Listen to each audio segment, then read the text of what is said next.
Subscribe کریں ہمارے channel ایسنزیڈ T V کو۔ سبسکرائب کرنے کے لیے اس لال بٹن پر کلک کریں اور گھنٹی کے آئیکن یعنی گھنٹی کے نشان پر بھی کلک کریں تاکہ ہر لیٹسٹ ویڈیو پہنچے آپ کے پاس سب سے پہلے۔ اور ویڈیو کو لائک بھی کریں اور ساتھ ہی ساتھ شیئر بھی کریں۔ جزاکم اللہ۔ الحمد للہ وحدہ والصلاة والسلام علی من لا نبی بعد۔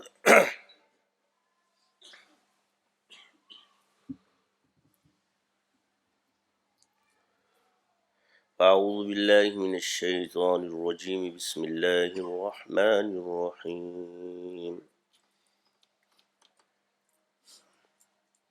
یاسین والقرآن الحکیم انک لمن المرسلین علی صراط مستقیم۔ میرے واجب الاحترام عزیز ساتھیوں، آج جمعے کا جو دن ہے، ان دنوں میں مبارک دن ہے جن کے تذکرے قرآن مجید کے احادیث مبارکہ میں بھی موجود ہے اور قرآن میں بھی موجود۔ جمعے کی نماز خاص طور پہ اللہ تعالیٰ نے ذکر فرمایا ہے کہ جمعے کے دوران جو ہے اذان کے ساتھ کاروبار بند کرو۔ باقی نمازوں کے لیے حکم قرآن میں نہیں آئے۔ پھر جمعے کی فضیلت قرآن سے ثابت ہے کہ اللہ فرماتے ہیں کہ جمعے کی نماز کے بعد اللہ کی فضل کی تلاش میں نکلو۔ گویا رزق کی برکتیں اور فضل جو ہے وہ جمعے کی نماز کے بعد انسان کو میسر ہے۔ یہ راز ہے۔ اکثر لوگ اذکار چھوڑ دیتے ہیں اس وجہ سے کہ یار یہ دنیا کے لیے کر رہا ہے۔ جو چیزیں دنیا کے ساتھ ہے حضور نے اسے دنیا کے لیے فرمایا۔ جس چیز سے دنیا حاصل ہو سکتی ہے تو اچھی اور بہترین دنیا آپ کو کب ملے گی؟ وہ دنیا جو اللہ کے ذکر سے آپ کو، یہ اچھی دنیا ہے۔ جو چیز آپ کو اللہ کے ذکر سے غافل کر دے یہ اچھا نہیں۔ عبادات، نماز خاص اللہ کے لیے، فرائض وغیرہ، باقی جو دنیا کے حاجات ہے وہ اللہ تعالیٰ نے مقرر کر دی۔ اسی کو اسم اعظم کہا جاتا ہے کہ جس سے آپ کی دنیا کی ضرورتیں پوری ہو۔ اور اسم اعظم کے ذریعے قرآن سے ثابت ہے کہ تخت کو حاضر کیا گیا تو دنیا کی ضرورت تھی، اس کا تعلق آخرت کے ساتھ نہیں تھا۔ تو ذکر کو اکثر پوچھتے جی ذکر اسم اعظم کب بنتا ہے؟ جب تمہاری ضرورتیں پوری ہو جائے تو ذکر اسم اعظم۔ دنیا کی ضرورتیں جب آپ کی پوری ہو جائے تو عبادتیں اور جو ہے وہ کیا ہے؟ تو آخرت بھی تو مخلوق ہے جو آپ تسلیم مانگتے ہو۔ اگر دنیا مخلوق ہے تو کیا جنت مخلوق نہیں؟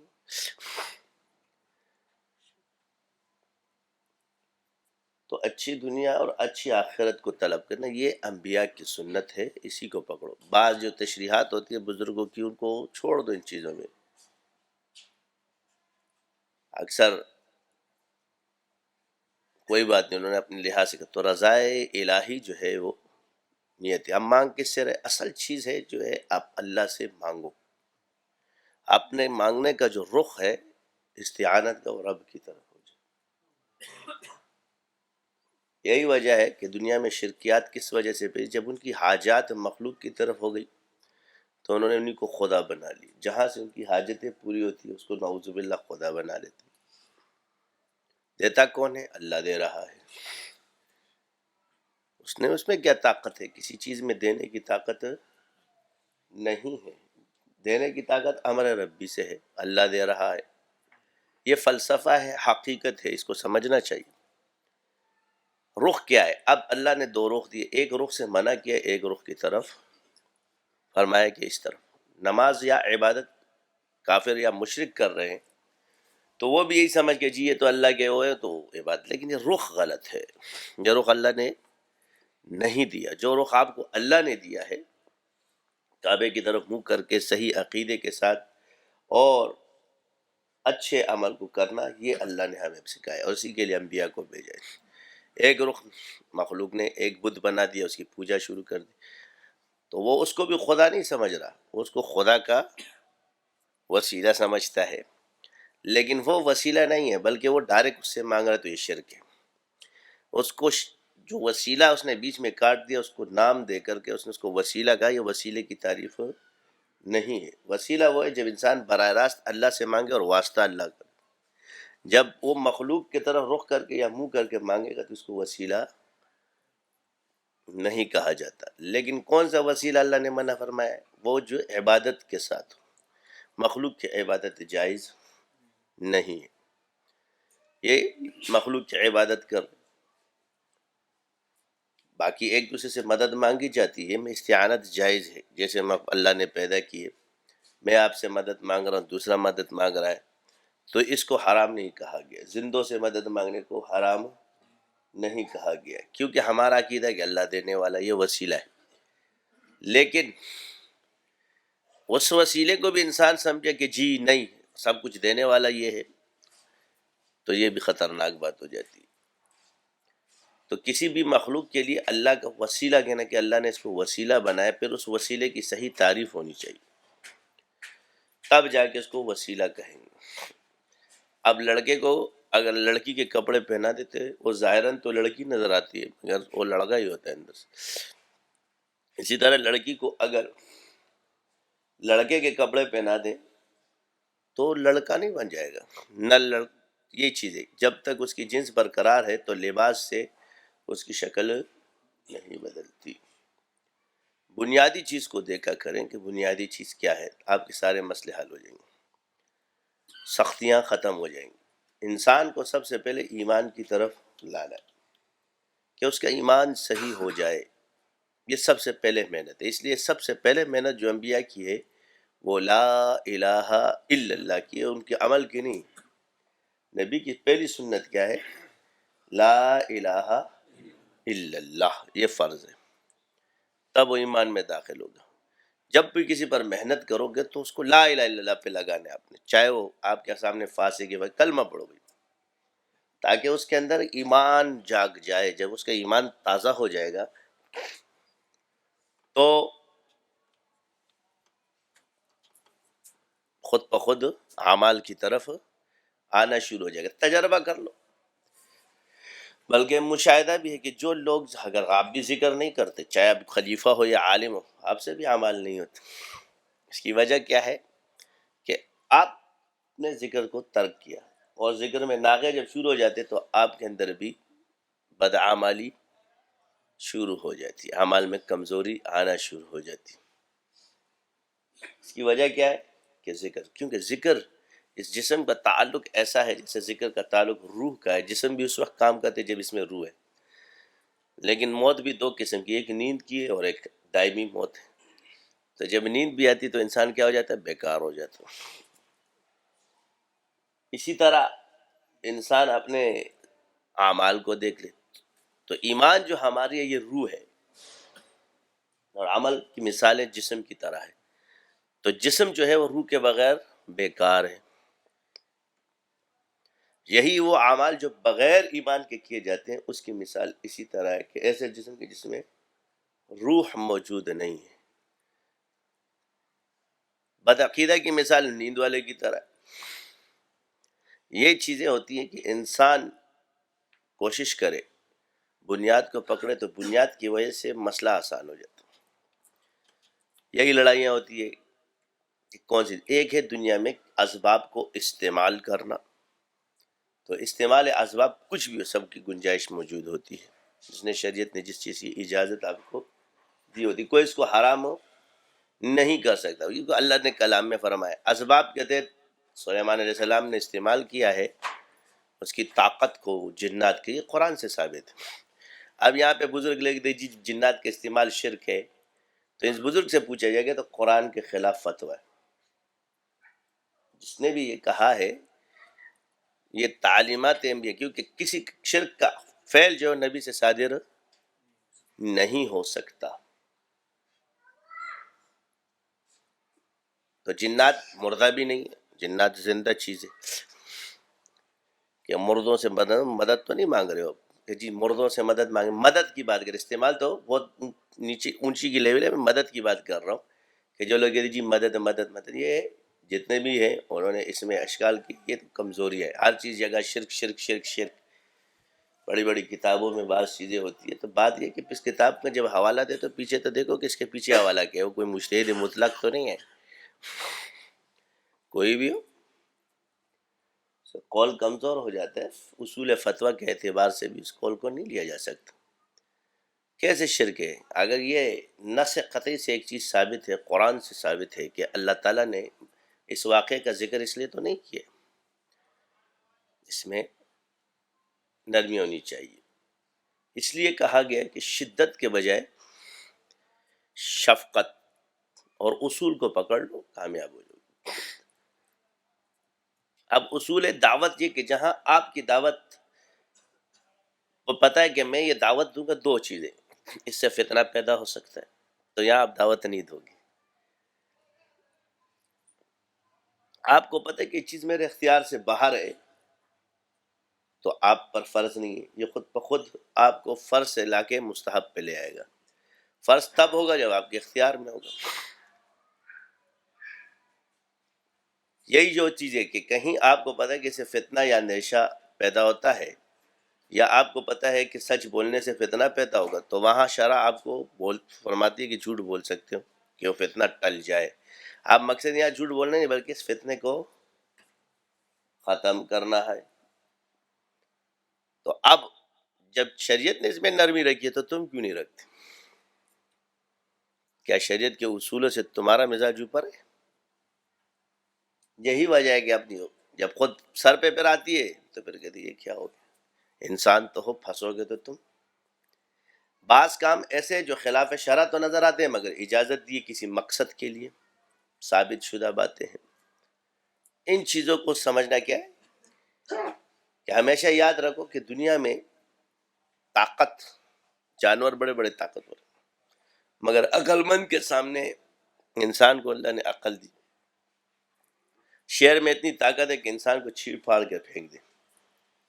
ہاتھی اتنا ہے کہ وہ کر دے، لیکن یہ ساری طاقت اندر آ جاؤ بھائی، تھوڑے تھوڑے دیر میں آگے آ جاؤ، تھوڑا سا تھوڑے تھوڑے سمیٹ جاؤ بھائی، آگے بڑھو آگے بڑھو بس. Thank you. مگر ایک طاقتور انسان اس کو نہیں پکڑ، لیکن ایک عقل مند انسان پورے شہروں کو قابو کر لیتا. اس لیے عقل جو ہے نا وہ طاقت پر غالب ہونی چاہیے.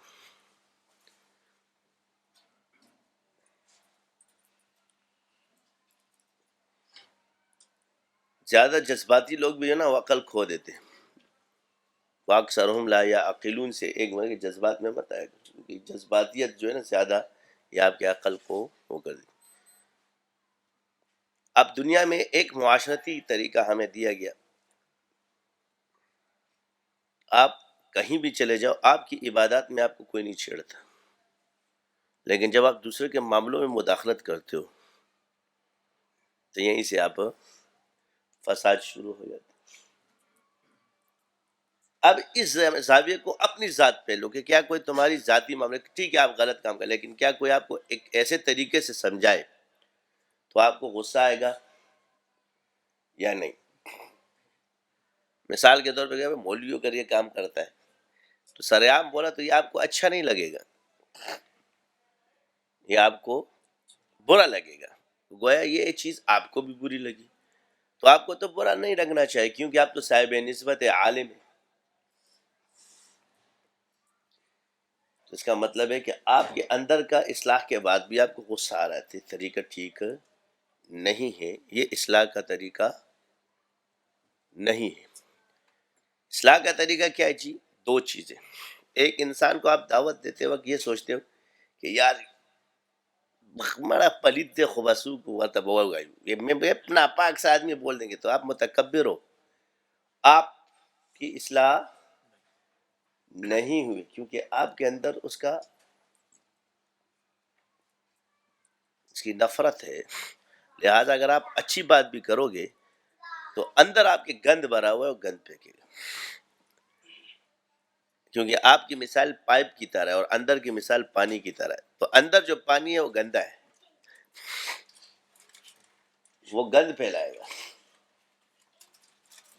تیرے ظاہر کا پائپ بہت خوبصورت ہے مگر جو گٹر اندر تیرے منہ میں یہ خطرناک ہے.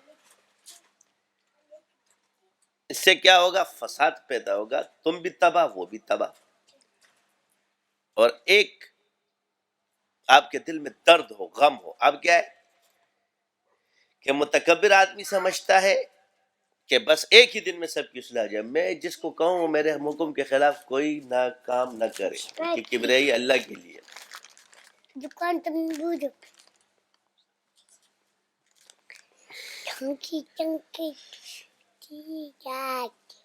تو دوسری چیز تو پہلی چیز کیا ہوئی؟ آپ کے دل میں غم ہونا چاہیے، درد ہونا چاہیے. دوسری چیز شفقت ہے، اور تیسری چیز صبر ہے. کہ شفقت آپ کے اندر یہ ہو کہ کسی طرح بھی وہ کام کرے، درگزر کا معاملہ آپ کے ساتھ ہونا چاہیے، آپ کچھ نہ کہو، اور یہ امید رکھو کہ انشاءاللہ یہ ٹھیک ہو جائے گا. اور امید اس تک نہیں، امید آنے والے نسلوں تک رکھی جا سکتی. جیسے طائف کے میدان میں آپ علیہ السلام نے فرمایا یہ نہیں تو اس کی آنے والی نسلیں تو ٹھیک ہو جائیں گی. یہ آپ کا یہ امید کی حضور صلی اللہ علیہ وسلم نے ہمیں وہ بتایا.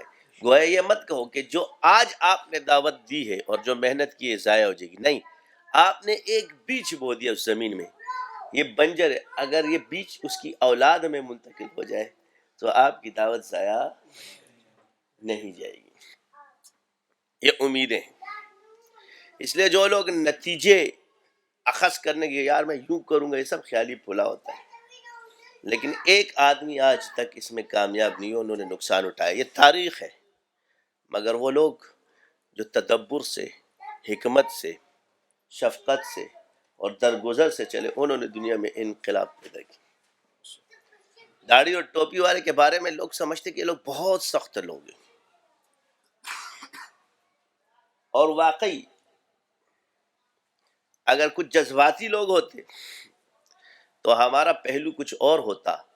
لیکن جب مدبر لوگوں نے اور صبر کرنے والے لوگوں نے، مولانا فضل الرحمان صاحب نے جب جلسے کیے اسی طرح، تو اس کے بعد آج اس کا رخ دوسرا ہے.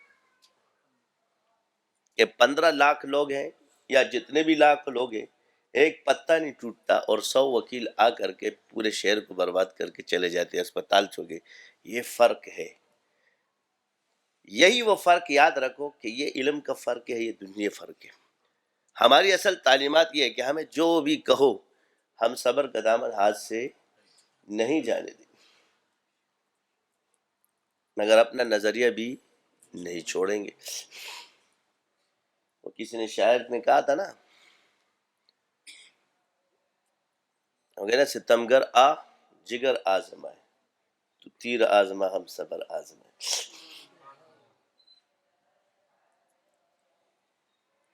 تو وجہ یہ کہ ہر ظلم، کہتے ہیں جی ظلم سینا بھی ظلم، یہ سب ڈائیلاگ ہوتے ہیں. ہر ظلم کا مطلب کچھ ظلم ایسے ہوتے ہیں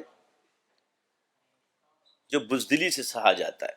تو بزدلی سے ظلم نہیں سہا، مگر طاقت اور صبر. اس کی حضور نے بھی فرمایا ہے کہ فتنے جب پیدا ہو تو اس میں صبر کرو گے. اور خانہ جنگی کے بارے میں آپ علیہ السلام کی یہ روایت موجود ہے کہ ان قریب فتنے تمہارے اندر آئیں گے. وہ کیا کرے؟ فرمایا جس کی تلوار لوہے کی ہو لکڑی کی کر لے، تو تمہارے گھر تک پہنچیں گے. تو تلوار کیا ہے؟ اگر لوہے کی ہے تو لکڑی کی کر لے، اور اگر گھر میں آ جائے تو فرمایا پھر آپ حابیل بن جانا مگر قابیل مت بننا.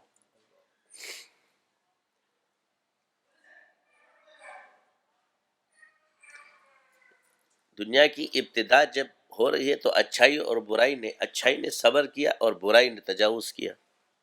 اس وقت تو قابیل کیا اتنا طاقتور تو نہیں تھا کہ حابیل اس کو نہیں پکڑ سکتے تھے.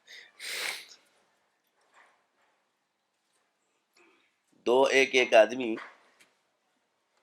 ایک ہی باپ کی اولاد ہے، ایک ہی والد کی اولاد ہے، طاقت میں کمزور تو نہیں ہوتے، مگر صبر سکھایا گیا کہ حابیل اپنوں کا صبر، کیونکہ بھائی کا غم تھا. تو اپنوں کے جو ہے نا پر صبر کیا جاتا ہے. لیکن اس کا انجام کیا ہوا اور اس کا انجام کیا ہوا؟ وہ ولایت کے اعلیٰ درجوں پر پہنچ کر کے شہادت کے مرتبے کو پا گیا اور اس سے ایمان بھی چلا گیا۔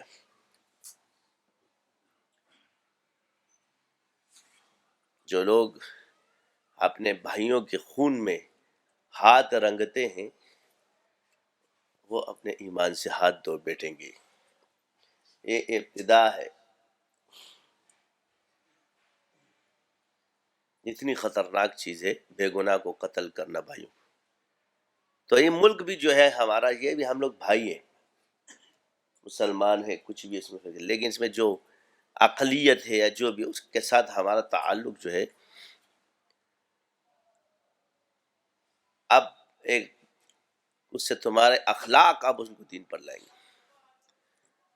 بنیادی چیزوں کو پکڑنا چاہیے کہ اصل چیز ہے کہ ان کا ایمان کہاں سے بگڑ رہا ہے۔ بس جیسے قادیانی ہے، نبوت، باقی چیزیں اس کو نہیں پکڑیں گے۔ جس طرح انہوں نے نبوت پہ وار کیا ہے، یہی ان کی اصل چیز ہے۔ دوسرا فرقہ ہے جس میں قرآن کے اندر تحریف کا قائل ہو اور صحابہ کی عظمت کو چھوڑ چکا، یہ بنیادی چیز ہے۔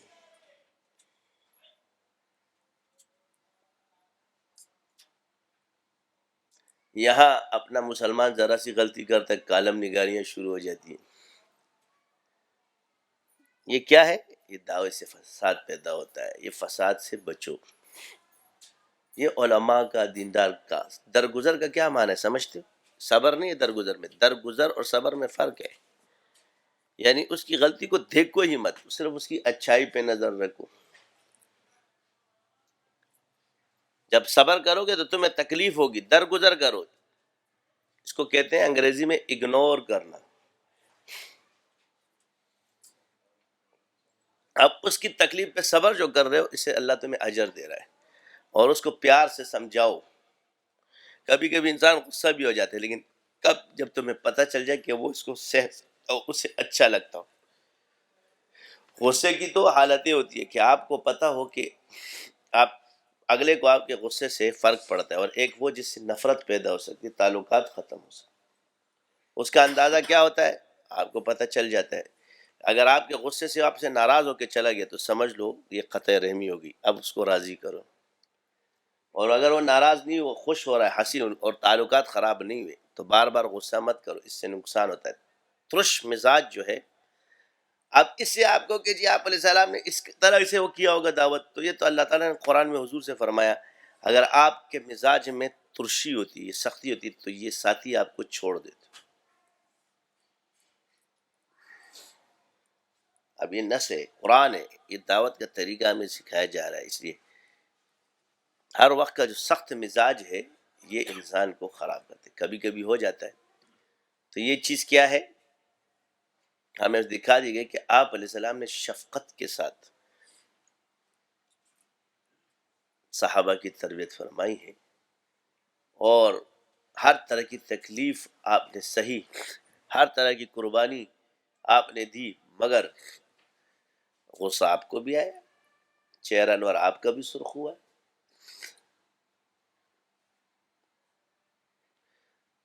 اگر ہم اپنے اسی چیز کو دیکھ لیں تو اگر ہم ایک چیز سوچ لیں میں ٹھیک ہوں، میرا ایمان بھی صحیح ہے، میں سب کچھ ہوں، میں سمجھتا ہوں کہ میں ٹھیک ہوں، تو اس پہ مجھے شکر ادا کرنا چاہیے، نہ کہ دوسرے پر فخر ہو مجھے۔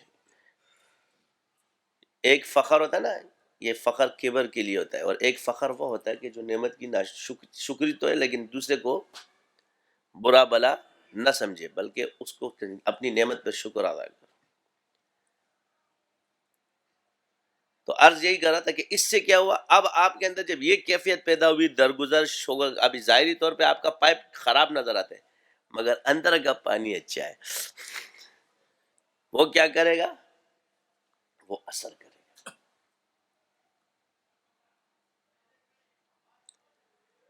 وہ کیا کر رہا ہے؟ وہ اثر کر رہا ہے دوسرے پہ۔ اب یہی دیکھو، اب معاشرے پر آ جاؤ، اب چلے جاؤ، لوگ زیادہ تر گمراہ کیوں ہوئے؟ آپ چلے جاؤ، دوسروں کی باطل کی اخلاقیات کی وجہ سے، صرف مال کی وجہ سے نہیں۔ دو چیزیں، ایک ان کی اخلاقیات اور ایک ضرورت پوری کرنا، جس کی وجہ سے کیا ہو رہا ہے؟ اب میرے پاس کوئی آتا ہے، بڑا ایسی بیٹے، تم تنگ آ جاتے ہو،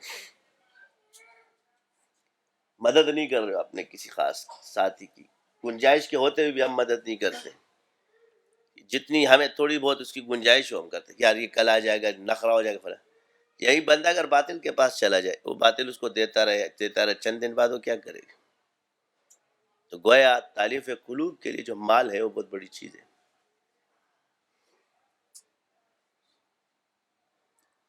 ایک دنیا ہے تو دنیا مال کے گرد ہے، اور دوسرا اخلاقیات ہے.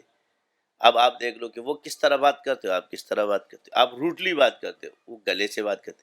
اب جیسے ہم لوگوں کے یہاں مثال کے طور پہ نماز پڑھا رہا ہے تو ہم لوگ ناراض ہو گئے. اب ایک چیز تو دیکھو کہ آپ بھی تو اگر ایک فرقہ آپ کے پیچھے نماز پڑھ رہا ہے تو وہ بھی تو تمہیں غلط ہی سمجھ رہا ہے نا، ان کے نزدیک تو تم بھی ٹھیک نہیں ہو. مگر اس نے تیرے امام کو تو آگے کر دیا نا.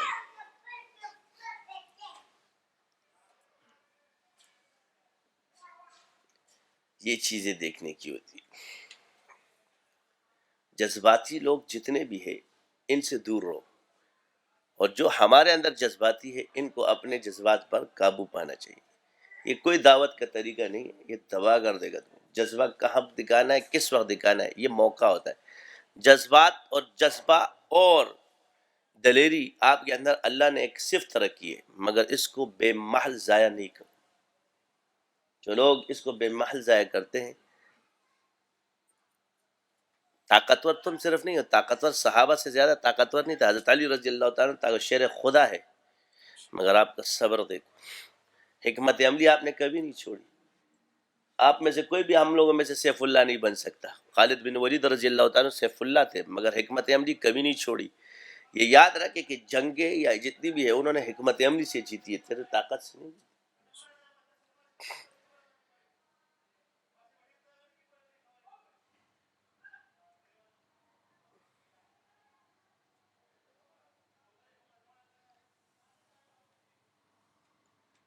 جنگ یرموک یہ ہمارے سامنے مثال ہے، جس میں 60,000 کے سامنے 60 لوگ گئے. حضرت عبیدہ بن جراح رضی اللہ تعالیٰ عنہ آپ اس وقت امیر لشکر تھے، مگر حضرت خالد بن ولید رضی اللہ تعالیٰ عنہ سارے صحابہ کے جیے میدان میں 60,000 کا لشکر. مگر آپ کے تدبر نے فرمایا کہ یہ میدانی علاقہ چھوڑو، پیچھے چلو. ظاہری طور پہ آپ کو کیا ہے تو پسپائی ہے، مگر فرمایا نیچے چل، پیچھے چل. ساروں کا مشورہ ایک طرف تھا نہیں، لیکن آپ کا اکیلے کا مشورہ، مدبر آدمی، سارے تھے مدبر مگر جنگ میں آپ ماہر. فرمایا پیچھے چلو اور مدینہ کے قریب ہو جائے اور پہاڑی علاقے کو پکڑ لیں. تو وجہ پوچھی کا یہ 6-7 لاکھ کا لشکر ایک چاروں طرف سے اگر یہ میدان پہ پہاڑوں پہ چڑھ گئے تو ہم بیچ میں آ جائیں گے اور ہمارے پاس راستہ نہیں بچے گا، اور پیچھے سے کمک بھی ختم ہو جائے گی. یہ اسباب کو اختیار کیا جا رہا ہے. مگر اگر ہم پیچھے کھڑے ہو جائیں تو مدینے کے قریب ہوگا، پیچھے ہماری حکومت ہوگی، اور پہاڑوں پر ہم ہوں گے، میدانوں میں یہ ہوں گے. تو انہوں نے 60,000 کا لشکر بھیجا. دیکھو اسی کی قوم کا جو بگڑ چکا تھا، اس کو کہتے ہیں کفار اتنے ہوشیار کہ پہلے لڑایا آپ کا بندہ جو ان کے پاس تھا اس سے لڑایا. جب وہ ختم ہوگا پھر یہ میدان میں آئے گا.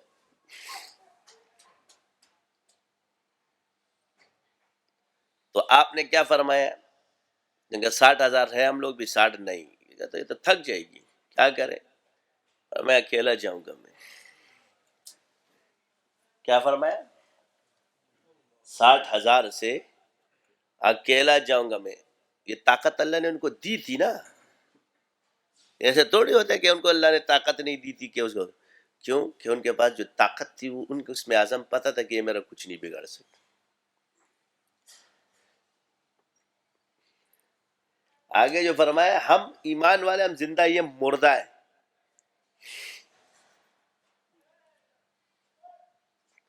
یہ وہ نقطے ہیں جو صحابہ کے اندر موجود ہے. صرف ظاہر نہیں کہ ہم تو ذاکرین تھے، ذکر کرنے والے تھے، وہی ہے. اور وہ اس میں اعظم آپ کا کب ظاہر ہوا؟ جب روم والے وہ لے کر آئے وہ زہر. تو یوں نکالا اور اس کو پی لیا، بسم اللہ الذی لا یضر مع اسمہ شیء فی الارض ولا فی السماء وهو السمیع العلیم، پورا کا پورا زہر پی لیا۔ اب وہ زہر کیا ہو گیا؟ وہ دوا بن گیا، یعنی جو شر تھا وہ خیر بن گیا۔ کیا تھا وہ؟ جو شر تھا وہ خیر بن گیا، وہ جو مار رہا تھا وہ دوا بن گیا، وہ شفا بن گیا۔ کس کی برکت سے؟ یہ دعا کی برکت سے۔ مگر دعا آج بھی ہے، وہ منہ تو بنانا پڑے گا نا۔ وہ فیض تو خالد بن ولید رضی اللہ تعالیٰ۔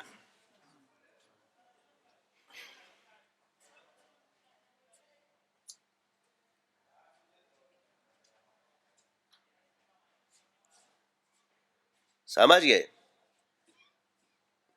یہ منہ تو وہ نہیں بن سکتا، مگر وہ فیض تو لیا جا سکتا ہے۔ یہ وہ راز ہے۔ پھر 60 افراد گئے اور 60 نے ان کو مار دیا، بھگا دیا۔ یہ وہ اصل وہ جنگ، مگر یہ جنگ حکمت عملی سے۔ تو صحابہ جو ہے نا حکمت عملی کو نہیں چھوڑا کرتے تھے، مقصد کو اندر رکھ کر۔ یہی حضور صلی اللہ علیہ وسلم نے فیروز دہلوی رضی اللہ تعالیٰ کہ ہاں ہمیں سمجھایا، طاقت ہر جگہ استعمال نہیں کی جاتی، کہیں کہیں کام جو ہے نا طاقت کو حکمت عملی کے تابع کرو، حکمت کو طاقت کے تابع مت کرو۔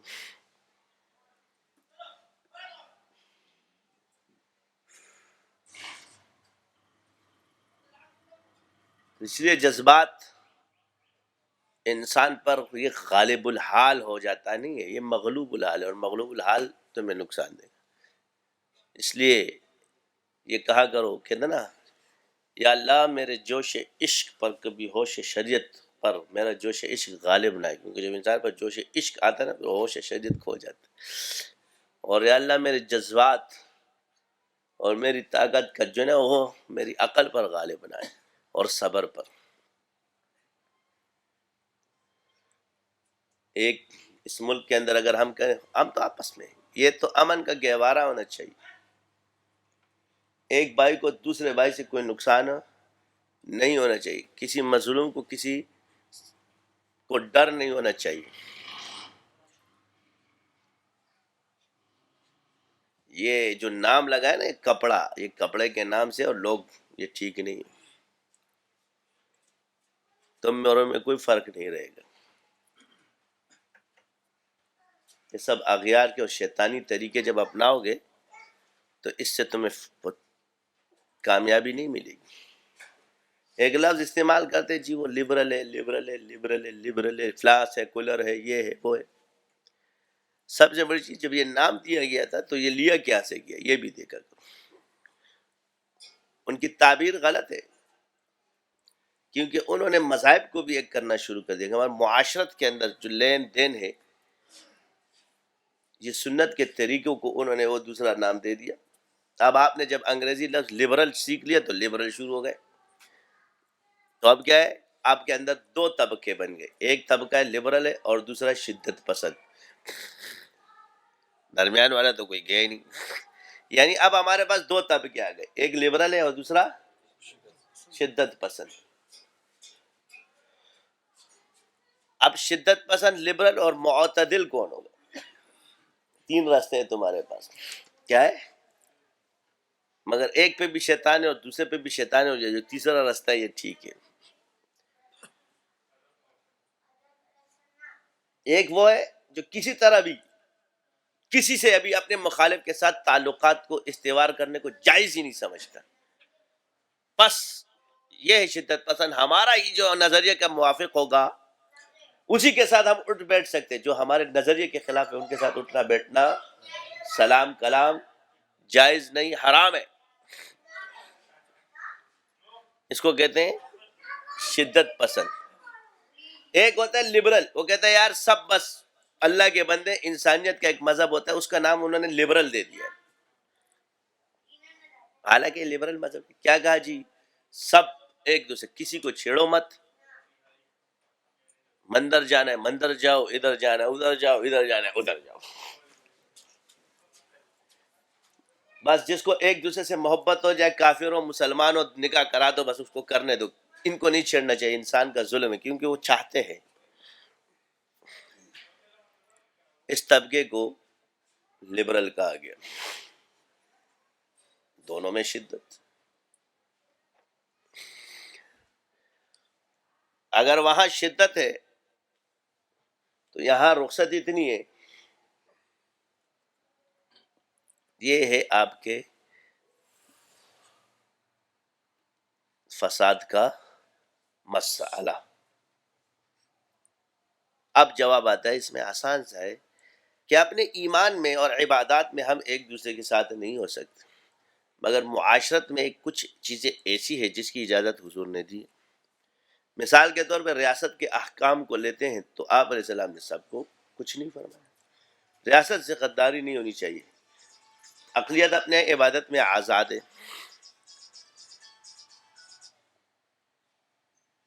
اپنے رسم میں، اپنے رواج میں بس صرف نشانی رکھے.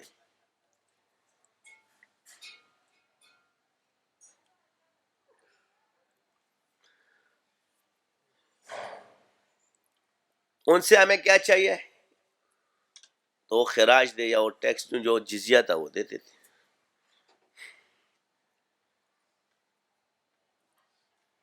تو ان کو آزادی تھی. بس آپ کے خلاف تلوار نہ اٹھائے. کیا نہ اٹھائے؟ سازش نہ کرے. دو چیزیں، کسی بھی ریاست میں امن و امان قائم کرنے کے لیے یہ دو چیزیں تھیں. یہ جو ظاہری کافر تھے ان کے ساتھ آپ کا رویہ یہ تھا، لیکن ایک کافر ہوتا جس نے لبادہ تو اسلام کا اوڑا، کلمہ بھی پڑھا، عبادت بھی کرتے تھے، مگر اندر سے کافر تھے، ان کو منافق کہا. تو وہ آپ کے ساتھ نماز پڑھتے تھے، آپ کی تعلیمات میں بھی بیٹھتے تھے، مگر آپ نے کچھ نہیں کہا. پتہ بھی تھا.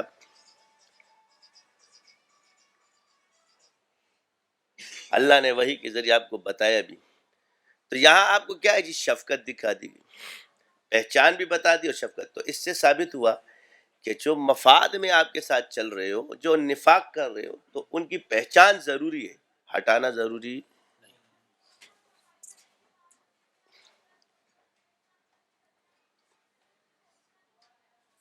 اب اس کی مثال کہو گے یار کیسے؟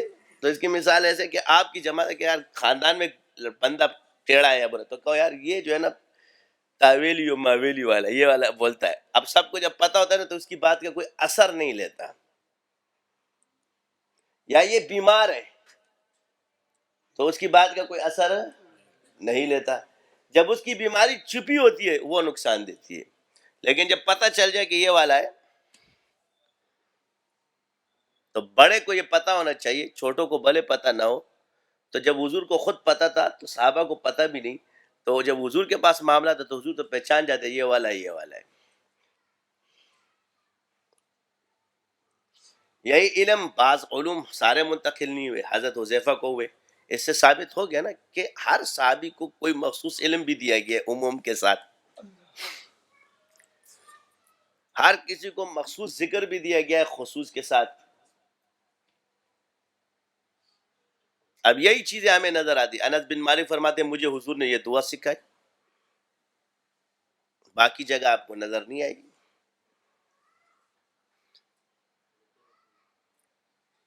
تم میرا کچھ نہیں بگاڑ سکتے. بعض چیزیں عمومی ہیں اور وہی چیز خصوص میں بھی دی گئی ہے. ایک عمومی بھی دی ہے، وہی چیز خصوص میں بھی دی گئی ہے. تو یہی ہے ذکر کے جو طریقے ہوتے ہیں، یہ ایک صاحب نسبت سارے تھے، مگر ایک کا کمال ایک ذکر میں چھپا ہے اور دوسرے کا کمال دوسرے ذکر میں چھپا.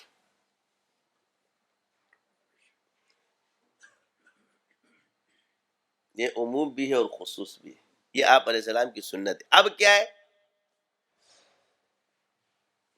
اعتراض سے بچتے ہیں. ہمارے لیے آپ علیہ السلام کی تمام سنتیں ہی مشعل راہ ہے اور کامیابی کا ذریعہ ہے. وہ چاہے سیاست کے لحاظ سے ہو، چاہے وہ حکمت کے لحاظ سے ہو، چاہے وہ علم کے لحاظ سے ہو، چاہے وہ تزکیے کے لحاظ سے ہو، مگر ہر چیز وہاں آئے گی. تو عرض یہ تھی کہ آج ایک ٹرینڈ چل رہا ہے کہ جی بس اللہ کے لیے. تو نمازیں ہیں، حج ہے، جو عبادت حضور نے تقسیم کی ہے کہ اس میں نیت دنیا کی نہیں رکھی. جس وقت فرض ہوتی تھی ہجرت تو اس میں دنیا کی نیت جائز نہیں تھی، کیونکہ اس وقت ہجرت فرض تھی، کیونکہ حضور جا رہے تھے اس وقت ہجرت فرض عین تھی. انما الاعمال بالنیات وانما لامرئ ما نوی. یہ پوری حدیث ہمارے سامنے ہے، کیونکہ اس وقت جو ہجرت تھی اس نے اس کو ایمان سے، اس کو فرضیت سے خارج کر دیا اور دنیا رہ گئی اس کی. لیکن جب ذکر فرائض سے نیچے آنا شروع ہو جائے اور وہ غیر موقع اس کی طرف، تو اس کے بعد اس کے اندر دنیا کی نیت کرنا مستحب ہو جاتا ہے.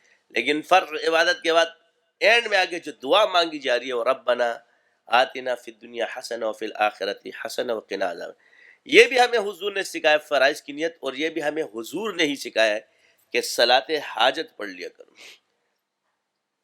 صلاۃ حاجت کیا ہے؟ نفل نہیں،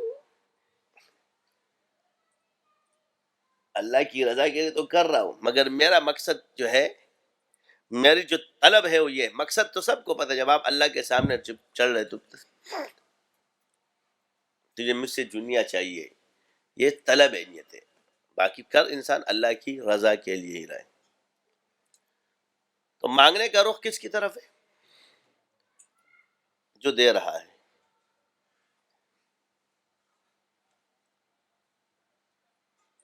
ظاہر کیا ہے؟ تو ایمان ہم جب اللہ پر لائیں تو ہم اللہ ہی کی عبادت کریں گے. یہی وجہ ہے کہ اللہ نے بعض جگہ وہ نام جو مخلوق کو ہے مگر اپنے لیے بھی فرما دیا.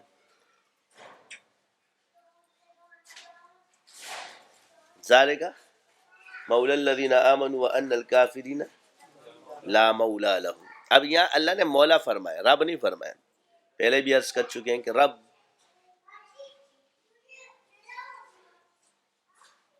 عالمین کا رب ہے، اللہ پالنے والا وہ ہے. مگر مولا تمہارا دوسرا بھی بن سکتے ہیں، لیکن یہاں مومنوں کا مولا اللہ ہے. کیا خالق تو نہیں فرمایا ہے. یہ قرب خاص ہے. ایک مولا وہ ہے کوئی مخلوق کے تابع کر دے، اور ایک مولا ہے کہ جس کا اللہ مولا ہے. تو مومنین کا مولا کون ہے؟ اللہ ہے.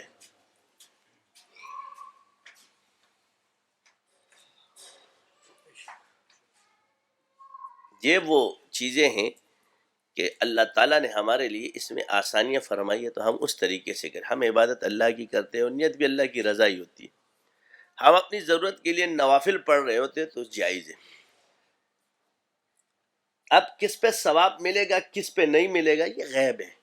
اس پہ ملے گا اس پہ، یہ کسی بزرگ کا کام نہیں ہے، نہ کسی عالم کا کہ وہ یہ فرمائے کہ چیز پہ آپ کو ثواب نہیں ملے گا. یہ تجاوز ہے، چاہے وہ کتنا ہی بڑا بزرگ کیوں نہ ہو.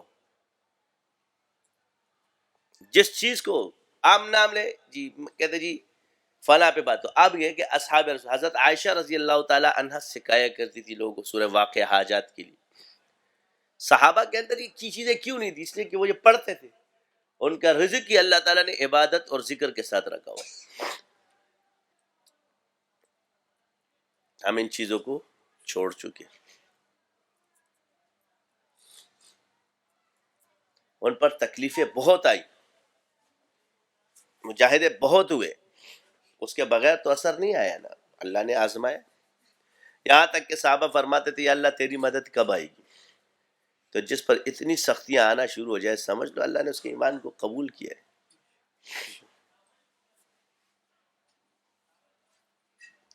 اس طرح علماء جتنے، یہ سارے مدرس نہیں بن سکتے، پہلے بھی ایسے، مگر ذاکر تو بن سکتے، معالج بن، لوگوں کی خدمت گزار تو بن سکتے، پھر مطالعہ رکھے. یہی ہے ہمارے ہاں جتنے ہیں کہ جذباتی اور طاقتور اور تقریریں سب اچھی کر لیتے ہیں ہم لوگ. بات ہے کہ اس کا نتیجہ بعد میں کیا بھگتنا پڑتا ہے. ایک آدمی نے فصل تیار کی، کیا کی؟ پھل بھی تیار ہو گیا، مگر وہ تو اس سے کوئی نفع نہیں اٹھایا. نفع اس سے کس نے لے لیا؟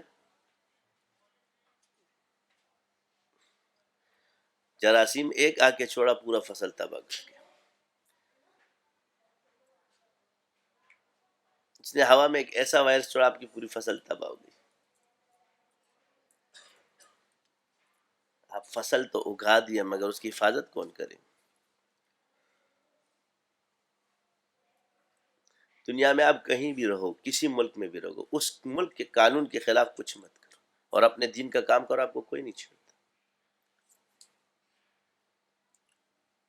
آپ وہاں دعوت اللہ کرو، آپ کو کوئی نہیں چھیڑے گا۔ اور اس کا آسان طریقہ کیا ہے؟ آپ حضور کی سنت کو دیکھیں کہ آپ علیہ السلام مشرکوں کے اندر پہلے کس طرح رہے۔ تو حضور اپنی عبادت کرتے تھے، آتے تھے، پہلا طریقہ۔ لوگ امانتیں آپ کے پاس رکھواتے تھے، یعنی آپ وہاں مشہور ہو گئے صادق اور امین، لوگ آپ کو پہچان گئے کہ آپ کی زبان سے سچ ہی نکلتا ہے۔ کافر آپ کی اخلاقیات کو دیکھتے تھے۔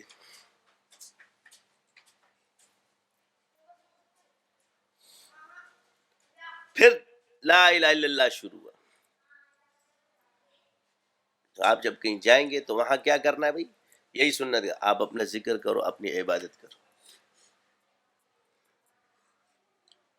اس کو کہتے ہیں خاموش تبلیغ۔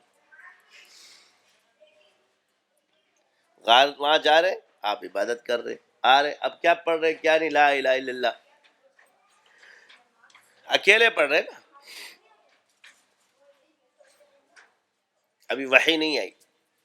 تو جب اللہ کی سنت کو دیکھو کہ جب انہوں نے اپنے محبوب پہ ایک دم کوئی چیز لاگو نہیں کی تھی تو خود کر رہے تھے۔ اسی طرح اگر آج ہم اپنے پورے کے پورے دین پر خود عمل کرنے والے بن جائیں انفرادی طور پر بیرون ملک میں،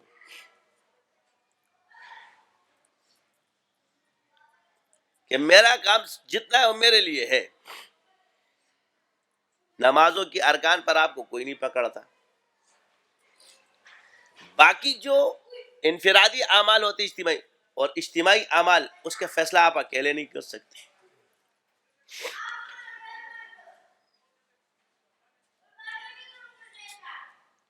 غیر مفتی اس کا فیصلہ نہیں کر سکتا، بڑے بڑے مدبر علماء بیٹھتے ہیں اس کے لیے۔ اور اس چیز کو عقائد نے کس چیز کے ساتھ خاص کیا ہے، یہ سب کتابوں میں موجود ہے، یہ محفل کی باتیں نہیں، علماء اس سے واقف ہوتے۔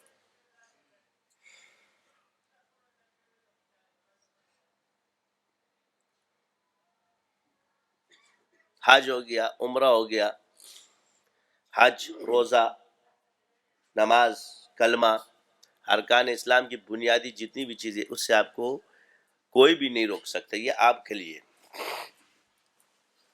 دنیا کے ہر کونے پر آپ کہیں بھی ہو، اس پر آپ عمل کر سکتے ہیں۔ آپ پر نماز فرض ہے، جماعت، کہیں آپ کو جماعت نہیں ملتی تو وہاں پر جماعت تو فرض نہیں کی گئی، مگر نماز فرض ہے، یہ فرض عین ہے۔ کیوں کہ ایسے حالات آپ پر آ سکتے، کبھی آپ بیمار ہو سکتے ہو، کبھی کچھ کر سکتے ہو، ایسی صورت میں آپ نماز تو نہیں چھوڑ سکتے، مگر بعض بیماریوں میں آپ کو جماعت چھوڑی جا سکتی ہے، مگر نماز۔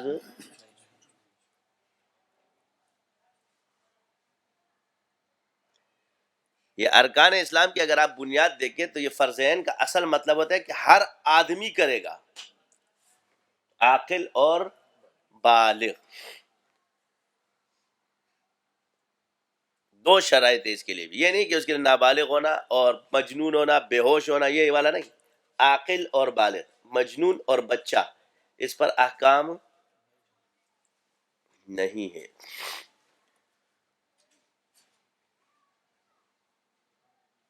یہ ہے آپ ہمارے اسلام کا پورا بنیادی فضا کہ کرنا کیا۔ اب آپ آ گئے، یہی وجہ پہلے آپ خود بنو۔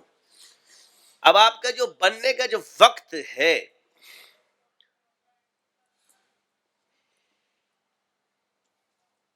جو بننے کا وقت ہے کتنا ہوا؟ اب آپ اس چیز کو مختصر کر دیں، لوگوں کو سکھائے سال کے اندر۔ محنت ایک آدمی کر رہا ہے مگر امت کو پھیلا رہا ہے، جیسے ابھی ہماری محنت تو کافی ہے، مگر آج وہی کتاب جو ہے وہ آپ ہفتوں میں یا مہینوں میں یا سال کے اندر بندہ ختم کر لیتا ہے۔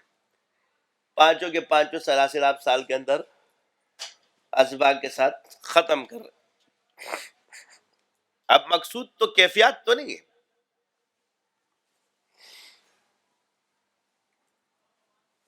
مقصد تو رضا الہی ہے، اور ضروری کیا ہے؟ نصاب ہے۔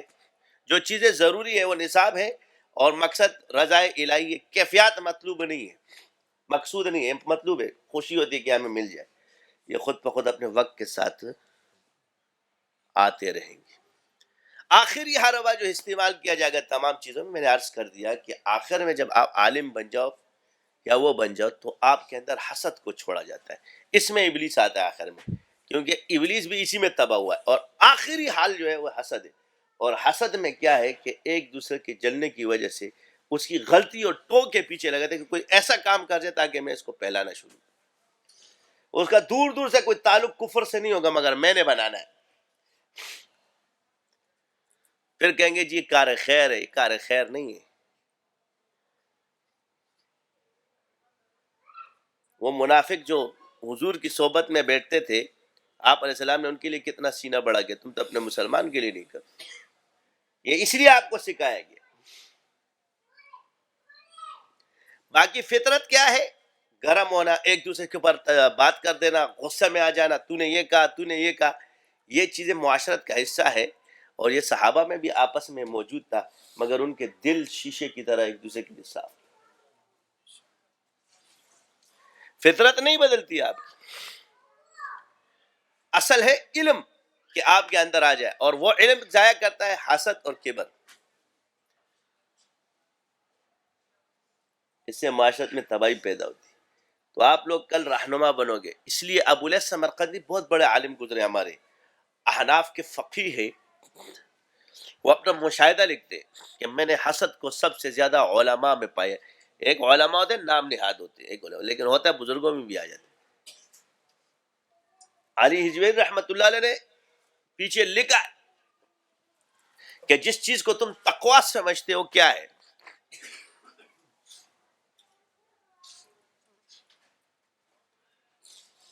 اسی لیے غلط چیزوں کو تقوی کا نام مت دو۔ مسلمان بائیکاٹ کر کے بیٹھ جاتا ہے، مثال کے طور پہ کتنے لوگ ایسے صوفیہ ہے، بائیکاٹ ہے بھائی نور زمان سے، کیا جی؟ جب نور زمان پلمبر ہے یا کچھ بھی ہے تو اس وقت تمہارا مرید ہے، تم ہاتھ بھی ملاتے، آج اگر نور زمان سلسلے والا بن گئے تو اسے بائیکاٹ کر دو۔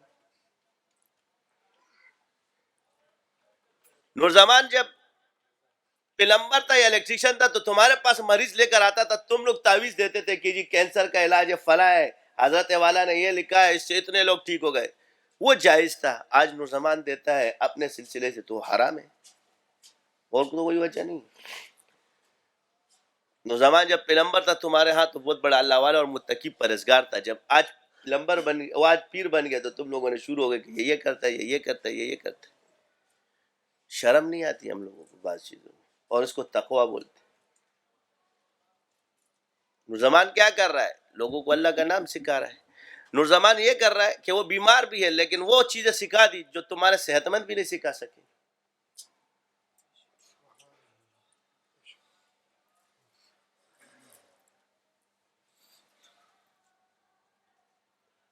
بالکل صحیح کہا ہے، کیونکہ نور زمان ایسے کیچڑ میں جل رہا ہے جس میں پل بنانا آسان کام نہیں ہے۔ نور زمان وہ پل ہے کہ جس کا پشت جو ہے، جس نے اپنی پشت تو کیچڑ پہ رکھی گا مگر تمہیں اپنے سینوں پہ گزار رہا ہے۔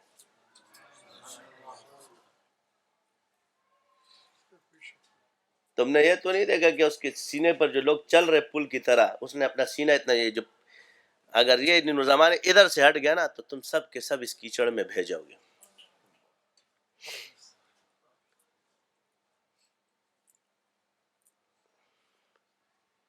یہ یاد رکھنا۔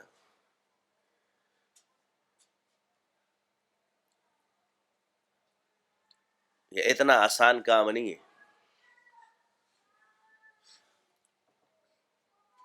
تم لوگوں نے کیا کیا؟ کتابیں لکھ دی، بزرگوں نے فلاں کتاب لکھ دی، امت کو چھوڑ دیا وہ ذکر کر کے، شیاطین کے نرغے اور حملوں میں چھوڑ دیا ان کو۔ کیا کیا؟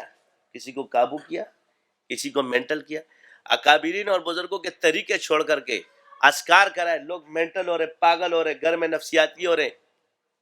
کیا کیا آپ نے؟ کیونکہ آپ نے یہ کیا نہیں، کتاب سے پڑھا اور ٹرانسفر کر دیا۔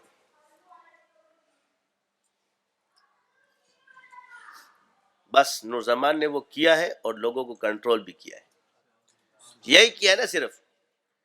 لوگ تقریر نہیں چاہتے، کام چاہتے ہیں.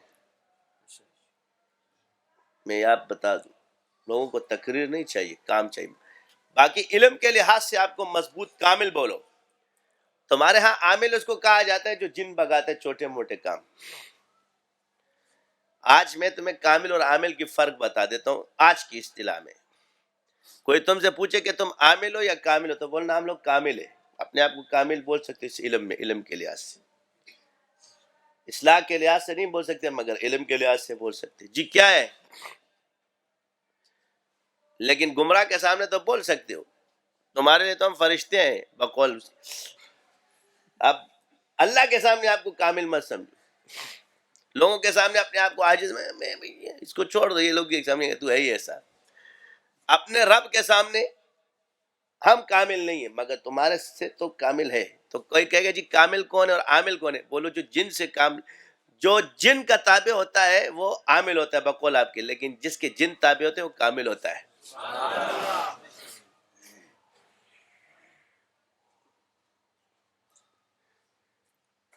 جس کو جن بولتا ہے یہ کام کرنا، اور جو جن کو بولے یہ کام کر، یہ فرق ہے. دوسرا کیا کام ہے جی؟ ہم خود موکل ہیں. کیا ہے؟ موکل کون ہوتے ہیں؟ جن کو اللہ نے مخلوق کی خدمت کے لیے چنا ہے. تو کہ جی موکلات کیا ہے؟ بولو میں خود موکل ہوں، اس لیے تو اللہ نے مجھے کام دیا ہوا ہے. بولے کیسے؟ بولے دیکھو اس میرے ہاتھ میں یہ تسبیح ہلتی ہے، موکل کے ہاتھ میں ہل سکتی ہے، غیر کے ہاتھ میں نہیں ہل سکتی. تو ہلا دے. اب بعض ہلا بھی دیں گے، یہ دیکھو میں ہلا رہا ہوں، ہل بھی جاتے. بولے کام کر، چار میں جب جن ٹھوکے گا نا خود ہی سیدھا ہو جائے گا. بولے اب بھگت. پھر جب آئے گا نا کہتے یہ تو میرے کو بھی آتے ہیں. بول اب علاج کر، اور علاج جس کا کرے گا اس کے بعد جو اس کی شامت آئے گی. کسی صحیح والے ادھر ایک آتا تھا، آج تو ماشاءاللہ سے وہ مفتی ہمارا بڑا معتقد بھی اللہ تعالیٰ. تو ایک دن گفتہ تو میں نے یہ بٹھا دیا ہمارا یہ سی این جی پمپ جو ہے اس کا نام اچھا رکھا ہے عمیر. تو میں نے کہا یار تو اتنا مومن، اس پہ دم تو ڈالنا. یہ میں بتا رہا ہوں گفتار کے مومن مت بنو. تم لوگ وہ مجنو بن گئے، ہم لوگ کیا کہتے ہیں حلوے والے. یہ حلوے والے مجنو ہوتے کیا کہتے ہو؟ بس ایک نیمبو نچوڑو اور ایک حلوے والے مجنو. وہ نیمبو نچوڑ کیا ہوتا ہے؟ وہ کہیں بھی کھانا پکاتا ہے نیمبو نکالتا ہے، شوں یہ میرا ہے، ہم بھی دوست ہیں تمہارے، میں تمہارے برابر کا حصے دار ہوں. پکایا ہم نے، کمایا ہم نے، کھایا ہم نے، تو نے آگے اوپر سے خالی نیمبو نچوڑ دیا. کہہ رہے اور کیا حال ہے؟ ٹھیک ٹھاک ہے، حصے دار بن گیا بھائی. اور دوسرا کون ہے؟ وہ دو مجنو تھے لیلا کے. ایک خون دینے والا تھا، تو جو اصل مجنو تھا اس کو لیلا سے پیار تھا، تو لیلا کے کتے کی بھی قدر کرتا تھا. اور ایک مجنو وہ تھا جس کو لیلا کے حلوے سے پیار تھا. اب لیلا بھی ہوشیار تھی، جو حلوہ بھیجے مجنو کھا جائے، پیغام کوئی نہ آئے. دل کو دل سے راہ ہوتی ہے. یہ مجنو غلط ہے، یہ وہ والا مجنو نہیں ہے، نہ کوئی تحفہ نہ کوئی تحائف. تو اس نے کیا کیا؟ چھری رکھ دی کہ لیلا نے آج خون مانگا ہے. وہ جیسے ہی گیا تو فوراً بھاگ کر آ گیا. کہہ رہے جی، تو اس نے کہا یہ چھری آج لیلا نے خون مانگا. کہہ رہے میں تو خود دینے والا مجنو، وہ جنگل میں بیٹھا ہوا. وہ جو صحرا میں بیٹھا ہوا ہے وہ مجنو، وہ لکھتا تھا لیلا. قیس نام تھا اس کا. عشق یہ ہوتا ہے. ایک دن اسے سوال کیا جا رہا ہے کہ بتاؤ، ابھی رشتے کی بات کریں گے، وہ کون سی چیز ہے نہ زمین پر ہے نہ آسمان پر ہے مگر خون پیتی انسان کا؟ اس نے کہا غم. کیا کہا؟ نہ زمین پر ہے نہ آسمان پر ہے نہ کوئی، لیکن خون پی جاتی ہے نہ کوئی. غم ہے، غم انسان کو پیتا ہے کیونکہ وہ اس کیفیت سے گزر رہا ہے. اس میں لیلا کا کتا آ گیا، تو سیدھا دوڑا، کسی کو نہیں دیکھا، اس کتے کو پیار کرنے لگا. لیلا نے یہاں ہاتھ لگایا ہوگا، یہاں ہاتھ لگایا ہوگا. یہاں جو صحیح عاشق ہوتے ہیں مشائخ کے کسی کے، تو ان کے درگیار بندے سے پیار کرتے. تم تو اپنے پیر بھائیوں سے بھی پیار نہیں کرتے یار. یہ نسبت کی بات ہے کہ اس کی نسبت کتے کی اس سے ہو گئی تو اس نے اس سے پیار کیا. یہ محبت کا فلسفہ سکھایا گیا. تو اس لیے پیر بھائیوں کے اندر تو محبت بدرجہ اتم ہونی چاہیے، جبکہ ہمیں تو ہر مسلمان سے اسلام کی وجہ سے محبت ہونی چاہیے اور دوسرے انسان کی قدر اور غم کریں کہ اس کو اللہ کی مخلوق اور دین پر آ جائے. آپ کو پتہ ہے کہ میری شدت اس لیے جب کوئی کسی گمراہ کو ہوتا ہے تو اس کی پھر دلائل آپ کو سننا پڑتے ہیں، پوری طرح سنو. ہاں وہ کھل کے بات کرے کیونکہ اندر کا گن جب باہر آتا ہے تو اللہ حل بھی بتا دیتا.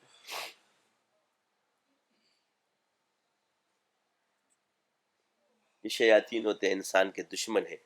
تو یہی وہ چیزیں اب دعاؤں کا اثر ہے، اس سے دنیا کا حصول آسان ہو جاتا ہے. میرا بیٹا ہے بھی، اس دن بیٹا میں نے اس کو بولا بھائی یہ دعا پڑھو، سبحان الذی سخر لنا ھذا وما كنا له مقرنین وإنا إلی ربنا لمنقلبون بسم اللہ مجرها ومرساها ان ربی لغفور. پڑھا کر اس کو، پھر گاڑی پہ بیٹھ جائے تو ڈرائیور بن جائے گا. بس وہ شروع ہو گیا، صبح اس نے گاڑی سٹارٹ کی، اب چلا رہا ہے ڈرائیور.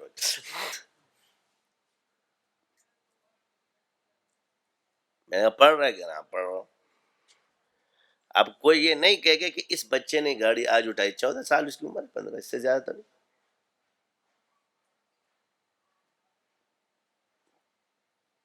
یہ ذکر کا اثر ہے.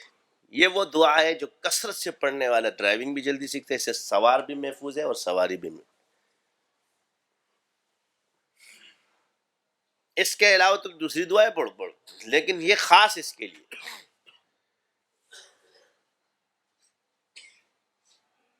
بعض چیزیں جو ہوتی ہے، اب ایک خاص عمل آپ کو بتایا گیا ہے تو اس کو نکال پڑھو.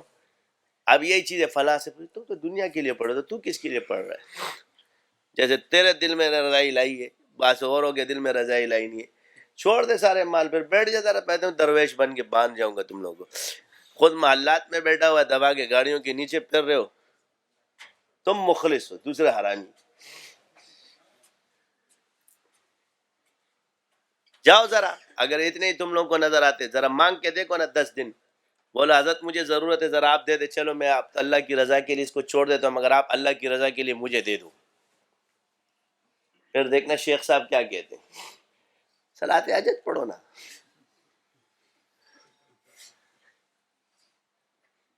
تو اچھا نہیں، پھر اپنے رب سے ہی مانگے. ہم کو تو میسر نہیں ہے مٹی کا دیا بھی. وہ بعض مرید ہوتے وہ کھانے والے ہیں، بعض پیر. تو اس لیے ہم نے جو سیکھا آپ کو سکھایا ہے. تو یہ اصل کیا ہے، نہ ان کے پاس علم ہے اور نہ بس 4 تقریریں سن کے ہم صوفی بن جاتے ہیں. یہ تصوف نہیں ہے. اصلاحی تعلق کسی سے بھی قائم کیا جا سکتا ہے، علماء سے یا سے. تصوف اپنا ایک علم ہے، اس کے اسباق ہے، وہ کسی نے بھی نہیں کر رہے، کوئی بھی نہیں کر رہا. اسی طرح وہ عملیات بھی نہیں ہے یہ، کیونکہ کوئی اس کو اس طریقے سے نہیں کر رہا. یہ ٹوٹکے باز ہو تم سارے، ایک ایک چلے والے اجازتی مولوی. مجھے مت سکھاؤ. ہم سے کسی نے کہا جی مسئلہ بھیجے میرے پاس، فلاں بزرگ نے لکھا ہے کہ فلاں فتاوے میں یہ لکھا ہے منت کے لیے کالا کرنا ناجائز ہے، یہ ناجائز ہے، فلاں کر کے اس طرح کرنا جائز نہیں، عوام اس کے لیے کرتی ہے. سب نے لکھے فتاوے. تو اسی طرح علاج اور معالجے کے لیے کوئی خاص کرنا. میں نے کہا ہم کسی بزرگوں کا فیصلہ نہیں کرتے. ہمارے ہاں کالا ہو، پیلا ہو، نیلا ہو، سفید ہو، اللہ نے جتنے بھی بکرے جتنے رنگ کے پیدا کیے وہ اللہ نے پیدا کیے، تم نے پیدا نہیں کیے. یہ نہیں کہ پیلا والا حرام ہوگا لال والا حلال ہوگا. سارے کے سارے حلال ہیں. لہٰذا ہمارا ہم کسی بزرگوں کا فیصلہ نہیں کرتے. ان کو تعویذ کھلانا، ان سے علاج کے لیے کرنا، سب کو ہم جائز سمجھتے ہیں. اور ہمارے پاس دلیل قرآن کی آیت ہے وَإِنَّ لَكُمْ فِي الْأَنْعَامِ لَعِبْرَةٌ نُسْقِيكُم مِّمَّا فِي بُطُونِهَا وَلَكُمْ فِيهَا مَنَافِعُ كَثِيرَةٌ وَمِنْهَا تَأْكُلُونَ.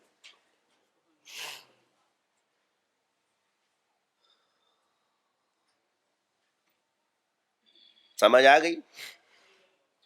اب یا منافع کثیر ہے اس میں، ایک منافع نہیں ہے اس میں، یہ مبالغے کے صیغے. ومنہا تاکلون، اس لیے تاکلون کو الگ بیان فرمایا تھا کہ کل نہ کوئی کھانے کے لیے پیدا ہوا ہے.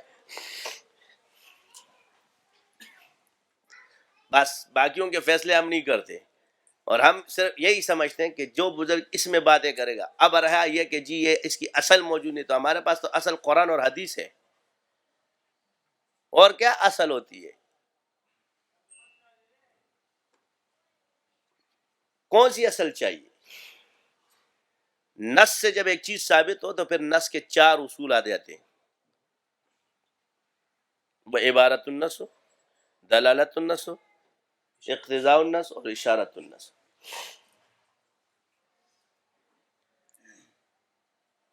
فلاں نے لکھا ہے، فلاں نے لکھا، ان سے پوچھو دلیل لائے، وہ لائے، ہم کیوں لائے، ہم نے دے دی.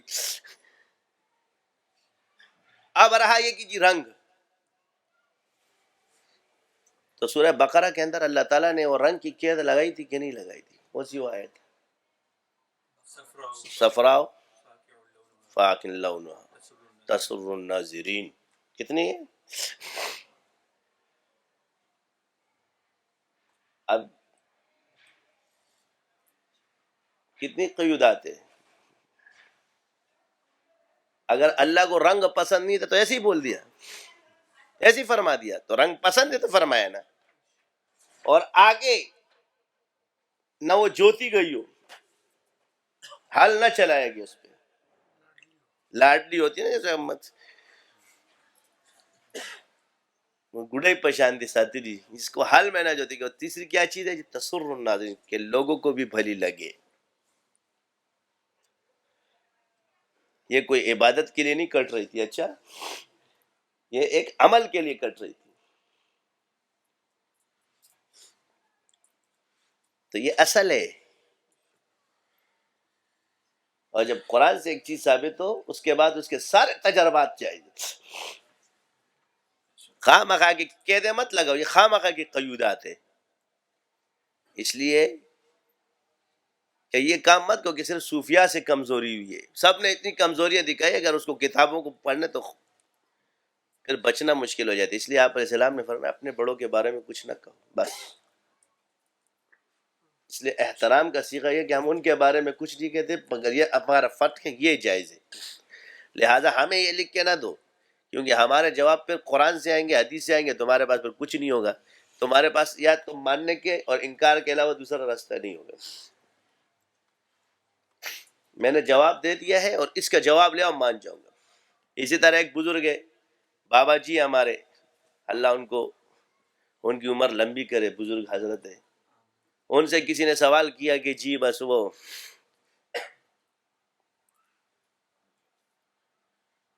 عملیات کے بارے میں سوال کیا، تو آگے سے بس وہ کوٹ یوں کرتے ہیں،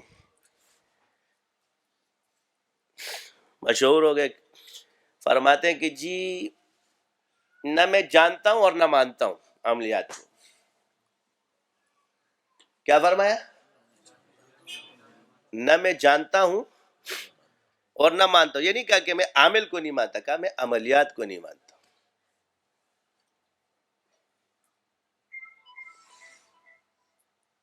یہ شخصیت پرستیاں چھوڑ دو، اصول پرستی پر آ جاؤ. کچھ اصول کے پابند ہو جاؤ کہ کون کہ تمہارے اصول کیا ہے. بس فلاں بزرگ نے یہ فرما دیا، اب یہ بھی بزرگ ہیں، یہ نہیں کہ ہلکا ماشاء اللہ سے. تو آگے سے فرما رہے ہیں جب تم دوسرے کو جادوگر بولو گے تو تمہیں چھوڑے گا. سوال یہ پیدا تھا کہ اول میں نہیں جانتا، یہ بات تو ٹھیک ہے، میں نہیں مانتا، یہ بات خطرناک ہے، کیونکہ عملیات اردو کا لفظ ہے اور عربی کا لفظ ہے رقیہ.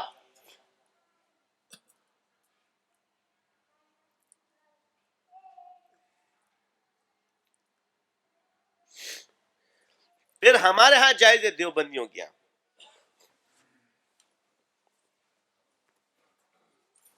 تعویذ بھی جائز ہے.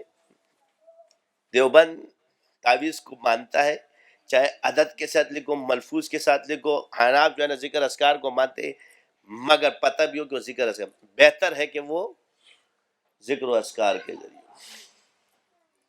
سب کو ہم جائز مانتے ہیں.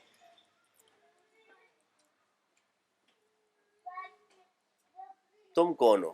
اس کو وہابی نہیں مانتے.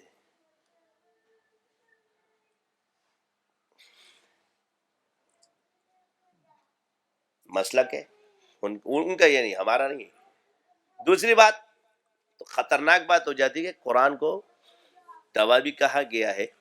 تو یہ آپ لوگ کہتے جی فلاں بزرگ نے آگے فرماتے ہیں کہ علماء نے ایک آسان سا قاعدہ لکھا ہے، جو ماں کا نام پوچھے وہ جادوگر ہے. کون سے علماء نے لکھا ہے؟ ذرا علماء کی بھی وضاحت کرے. المبسوط میں موجود ہے، ظاہر ہوا ہے کہ کون سی کتابیں میں موجود ہے، ہدایہ میں کون سی جگہ لکھا ہے؟ ذرا مجھے بھی لا کے دکھاؤ نا، ہم بھی تو دیکھیں.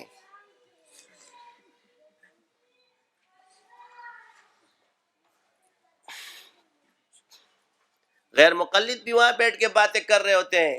یہ خانہ کہ کعبے کے ممبر پہ بندہ وہاں بیٹھ کے جب وہ باتیں کرے گا جی وہ سب جی وہاں وہ اہل حدیث بھی بیٹھے ہوتے ہیں اپنے آپ کو کہنے والے سارے، وہ وہاں سارا تمہارے خلاف باتیں کر رہے تھے. حضور سے یہ خانہ کعبہ میں بیٹھ کے جو ہے اس کی باتیں کر رہے تھے. اب وہاں کرو تو پھر شور شروع ہو جائے گا، خواہ فساد پیدا ہوتا ہے. آگے کیا فرما رہے علماء؟ یہ علماء تمہیں پتہ ہے کون سے؟ یہ عبدالسلام بالی ہے. کیا نہیں؟ یہ وہ والے علماء ہیں، یہ سارے ان کے سارے علماء متفق ہو جاتے ہیں. علماء ہم لوگ کیا چاکلیٹ بیچتے ہیں؟ اناڑی ہو آپ لوگ. آپ کو اپنا ایمان خراب ہو جاتا. تم لوگوں کو پتہ تھا کہ سب سے پہلی بات ہے کہ ماں کا نام لینا اگر حرام ہوتا تو اللہ قرآن میں لیتا.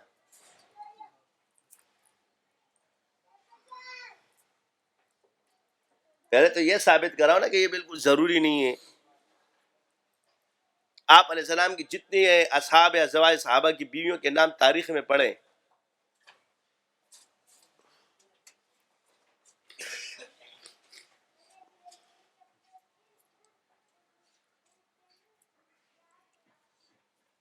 علم کے اندر بعض لوگوں کو کسی چیز کی ضرورت پڑتی ہے، بعض کو نہیں پڑتی.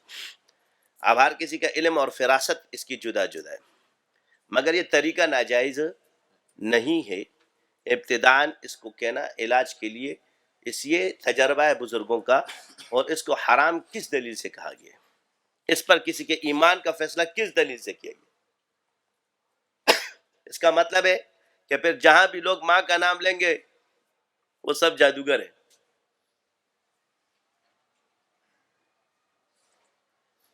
نادرا والے جادوگر ہو گئے، شناختی کارڈ والے جادوگر ہو گئے، ٹیلی فون والے سارے جادوگر ہو گئے. جو ماں کا نام پوچھے، یہ بولا ہے نا، جہاں بھی ماں کا نام پوچھا جائے گا وہ جادوگر ہو جائے گا. تو جب آپ کا بھی شناختی کارڈ بن رہا تھا تو آپ سے بھی پوچھا گیا تھا. تو جادو کی مدد کرنے والا بھی تو کروانے والا کرنے والا دونوں جادوگر ہے. پھر آپ بھی جادوگر ہو جاؤ گے. فضول باتیں کرتے، بے ڈنگی اور فضول گفتگو کو علم بنا دیا. میں نے آپ کو کہا اناڑی ہو، اناڑی اتنے اناڑی ہو کہ یہ چیزیں مت کرو. پھر کہے گا جی زبان یہ ہو جاتی ہے. ایک ادھر دوسرا ہوتا ہے، کوئی بھی پرچی بھیج دیتا ہے فلاں کیسا ہے. اس فلاں نے تمہارا علاج کیا ہے، کیوں چھپاتے ہو؟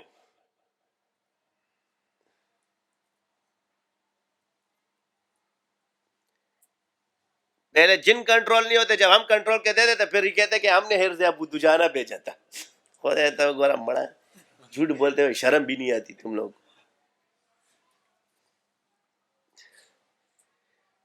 پہلے آ کے ہمارے پاس آ کے بیٹھ جائیں گے، پھر گھومتے گھومتے کھانا خراب ہو جائے گا. جب یہاں سے علاج ہو جائے گا پھر اجازت لیں گے، پھر ان کو خانہ کعبہ میں الہام ہونا شروع ہو جاتا ہے. میں نے تمہیں بول دیا ہے آرام سے بیٹھو. کتنے بڑے بزرگ ہو میں تم سب کو جانتا ہوں.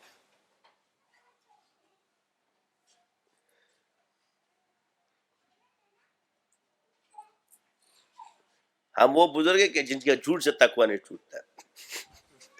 اسٹیل باڈی ہے، کوئی گولی نہیں جاتی اس میں.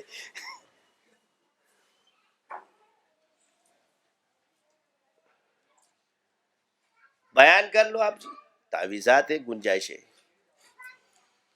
ہر ان چیزوں کو ایک علم کا ایک ذریعہ ہے، ان سے پوچھو کہ کیوں ہے، وہ آپ کو بتائے گا. بولو بھائی ہم ماہر نہیں ہے، بس ختم، اس میں کوئی شرعی لحاظ سے اس میں کوئی حرمت بھی نہیں ہے۔ جب باپ کا نام نہیں پوچھا جاتا، مرض کے لیے آپ سے سوال کیا جائے جی مرض کے لیے آپ کو خون چاہیے، تو آپ کو کہ جائز ہے کہ ناجائز ہے؟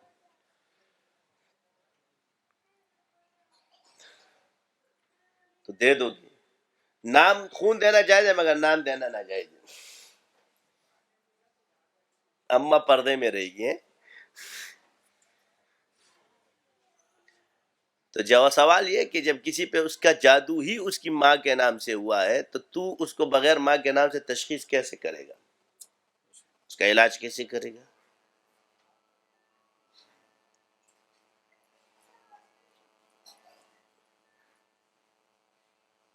یہ تمہارا گوشت پوش جتنا نظر آ رہا ہے نا، یہ جو اوپر کی باڈی ہے، ابا کی جو اسٹرکچر ہے وہ اندر والا ہے۔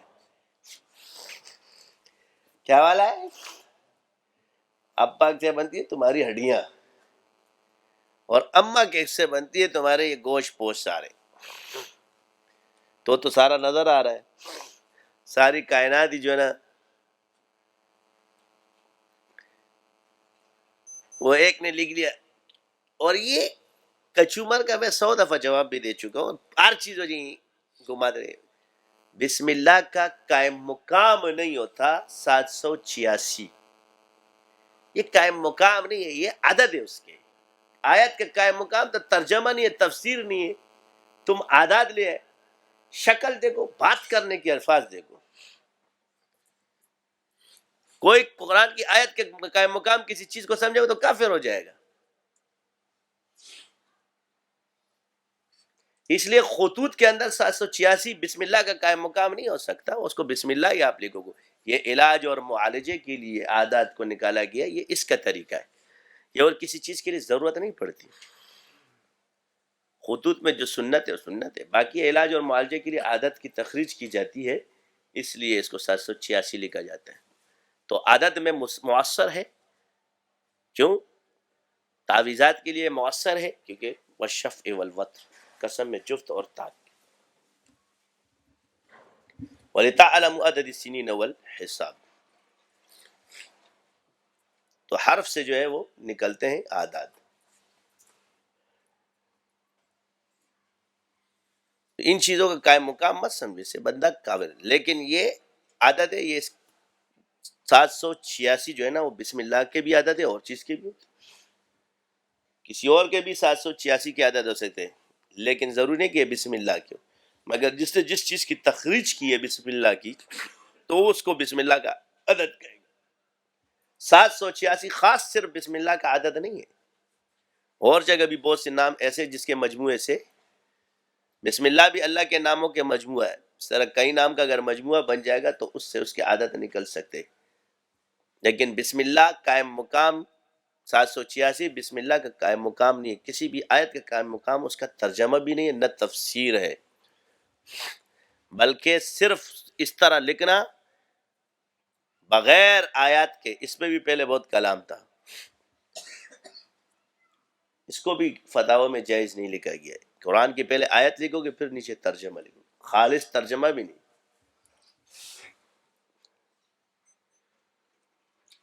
تو علاج اور معالجے کے طور پہ استعمال ہوتا ہے، بس یہ علاج اور معالجے کے طریقے کے تخریج کر لیتے ہیں، یہ قائم مقام نہیں ہے اس کا، سمجھ آ گئی؟ اس لیے اس کا حکم بدل جاتا ہے، کہیں ہو گئے جی یہ فلاں آیت کے عدد ہے، یہ نہیں کہو گے کہ یہ فلاں آیت ہے، اس کی تخریج کی گئی تو وہ لکھ لیں گے، شروع ہو جائیں گے آسمان تو کوٹ بھی نہیں پہن، ٹوپی بھی نہیں پہن، گاڑی میں بھی مت آ، کھوتے گاڑی پہ آئے گا، کھوتا ابھی بھی موجود ہے، اونٹ بھی موجود ہے، مر تو نہیں گئے۔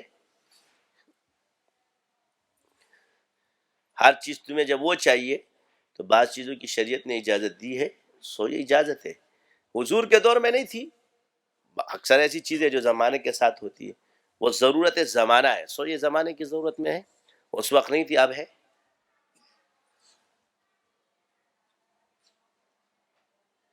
اب تو عبادت بھی اس کے تابع کر دی تم لوگوں نے، کیلنڈر کے بغیر تو تم نماز بھی نہیں پڑھ سکتے، 1 2 3 لکھا ہوتا ہے 12 13، تو یہ تھوڑی ہوتا ہے، یہ بھی اوقات اور نجوم سے نکالا گیا ہے، یہ کوئی سے تھوڑی نکالا گیا. تو اتنا نجوم بھی جائز ہے تو اتنا علاج بھی جائز ہے، سمجھ. اتنا نجوم جائز ہے کہ جس سے تمہیں اوقات کا پتہ چلے. تو علاج میں بھی اتنی چیزیں جائز ہے کہ جس سے بس غیب دانی کی طرف نہیں جانا چاہیے، باقی جو ضروریات ہیں اس کی طرف جائے، غیب دانی کی طرف نہ جائے. غیب کی طرف جانا منع قرار دیا گیا کہ جی تقدیر میں گھسنا، تقدیر کے پتے چلانا، یہ اس میں مت جاؤ، اس سے منع کیا گیا ہے. یہ نہیں کہ جا نہیں سکتا، جا سکتا ہے، منع ہے. شراب حرام ہے تو شراب میں تاثیر موجود ہے، اسی طرح اس چیز میں یہ اندازے جو یہ لگاتے ہیں اس سے منع کیے گئے. تو ہم لوگ ہیں، مسلمان ہیں، اگر تم لوگوں کو اچھا نہیں تو مت آؤ. اور دوسری بات یہ کہ تمہیں دلیلیں دینے کی ایسی بھی ضرورت نہیں، انشاءاللہ تعالی جن ساری دلیلیں تمہیں خود دیں گے. وہ نہیں مانتے گا، کس نے کہا، وہ بس کھوپڑی خود ہی سکھا دیتی. بعض چیزوں میں جو اللہ نے اثر رکھا ہوتا ہے اور اس کی ضرورت کا انکار کرتے کرتے کرتے کرتے امت کو اس پہ آنا ہوتا ہے. جیسے ٹی وی کا انکار کرتے کرتے کرتے تمہیں آنا پڑا. بنا کب تھا؟ اس وقت شروع ہو گیا حرام دے حرام دے، حرام ہے حرام ہے، آج تک چل رہا ہے. ہمارے پاس بھی آ جائیں گے. میں نے کہا جواب دے دے. سب سے بڑی بات ہے کہ میں نے پہلے بھی کہا تھا کہ 3 چیزیں، مجسمہ، تماثیل اور عکس. کتنی ہیں؟ مجسمہ حرام ہے، کسی کا اس میں اختلاف نہیں ہے. تماثیل میں اختلاف ہے. تماثیل وہ کہتے ہیں جو قلم سے یا کسی سے وہ تصاویر بنائی جائے، اس کو تماثیل کہا جاتا ہے، جو پین سے بنتی ہے. اور تیسری چیز ہے عکس. عکس میں اور مجسمے میں، عکس کے حلال ہونے میں کسی کا اختلاف نہیں ہے، اور مجسمے کے حرام ہونے میں سب کا. تماثیل جو ہے، اب اس تماثیل میں اختلاف ہے. چلو، بخاری کی 3 روایتیں اس پر موجود ہیں. ایک روایت ہے کہ حضرت عائشہ نے پردہ، حضور نے فرمایا اس کو اتار دو. تو آپ نے اسے کیا بنایا جی؟ تکیہ بنا لیا، یعنی لٹکانا حرام. ایک روایت. دوسری اسی میں روایت موجود ہے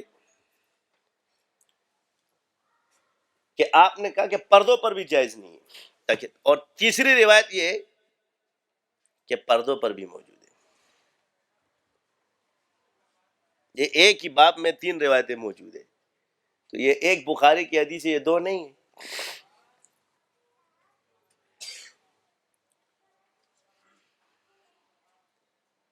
تو تم نے وہ تو اٹھا لی، وہ دوسری نہیں پڑھی.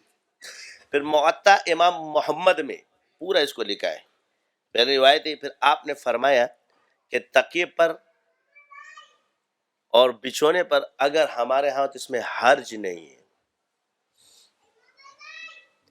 اور یہی ہمارا مذہب ہے، اور یہی امام ابو حنیفہ کا قول ہے، اور یہی عام فقہا کا قول ہے. تو لفظ ضرورت آ گئی، تو ضرورت ہے یہ بچھونا. کیا ہے؟ یہ فرش، یہ ضروریات میں سے. تو ضرورت کے تحت علت ثابت ہو جاتی ہے.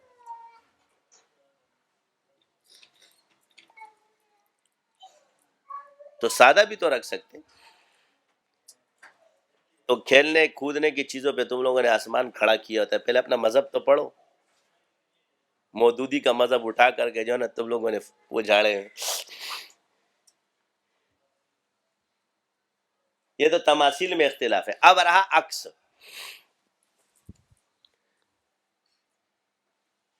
تو شیشے میں جب آپ دیکھتے ہو، آپ ہلتے ہو کہ نہیں ہلتے؟ تو اس میں کیمرہ میں نہیں ہل رہے ہو، گھوم رہے ہو، پھر رہے ہو. تو شیشے میں تم بت کو چلا کے دکھا دو نا، کوئی ریموٹ تو نہیں.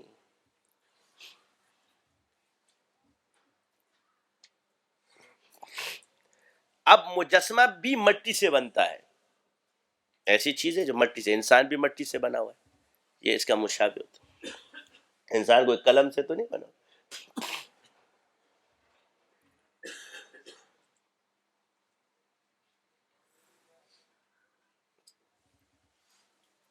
تو آپ وہ انسان تو نہیں ہو کہ آپ کی پیٹھ ہے اور پیٹ نہیں ہے. تو یہ تصویر میں تو ایک رخ نظر آتا ہے، پیچھے کا تو نظر نہیں آتا تماثیل کے اندر، لیکن مجسمہ جب بنتا ہے اس میں پورا کا پورا بنتا ہے، آگے اور پیچھے پورا بنتا ہے، اس نے مجسمہ سازی جو ہے نا اس میں یہ داخل ہو جاتا ہے، لیکن یہ عکاسی ہے۔ جدید سائنس نے جو ترقی کی یہ کیمرہ عکس ہے، اور عکس کی مثال کیا ہوتی ہے؟ آسان ہے، بس یہ یاد رکھنا، یہ جو آپ کے انگلیوں کے پورے اور یہ آپ کی آنکھیں اور جو ایسا بیائی آپ کا چہرہ، یہ صرف عکس میں نظر آ سکتا ہے، تماثیل اس کو نہیں لا سکتی، اوریجنل کو۔ اور اس کیمرے کے اندر آپ کی آنکھوں کے اسکریچز کتنے ہیں یہ بھی پتہ چلتا ہے۔ اب آج کل آپ نے آسان سمجھا، آپ تھم لگاتے ہو، کیا کرتے ہو؟ انگوٹھا۔ آپ اپنی تصویر سامنے کر دو نہیں کرے گا، لیکن آپ اپنا چہرہ سامنے کر دو تو کھل جاتا ہے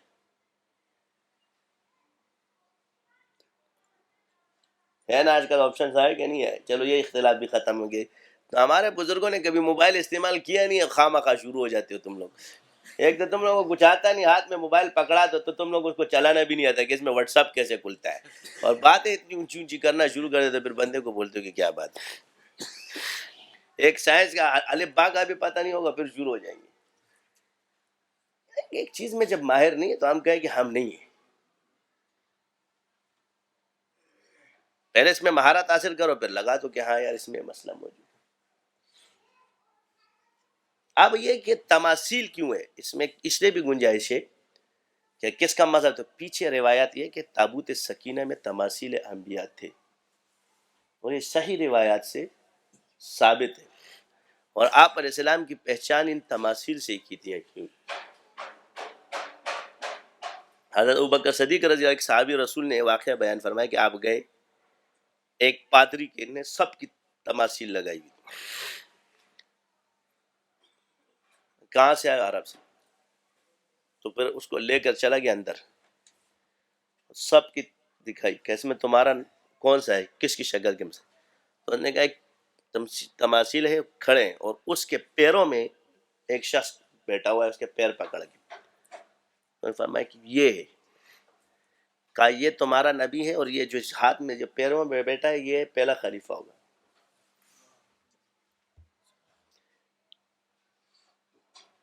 یہ ابوبکر صدیق رضی اللہ تعالیٰ عنہ تھے۔